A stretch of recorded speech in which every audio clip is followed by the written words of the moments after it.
Pinagaling ni Jesus ang isang paralitiko. Sumakay sina Jesus sa bangka at tumawid sa kabila ng lawa. Pagdating nila roon, umuwi si Jesus sa sarili niyang bayan. Doon ay may mga taong nagdala sa kanya ng isang paralitikong nakaratay sa higaan.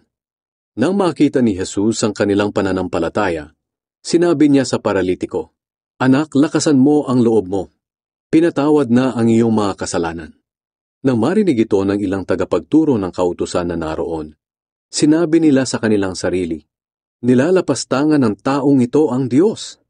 Pero alam ni Jesus ang iniisip nila, kaya sinabi niya, "Bakit kayo nag-iisip ng masama? Alin ba ang mas madaling sabihin? Pinatawad na ang mga kasalanan mo, o tumayo ka at lumakad?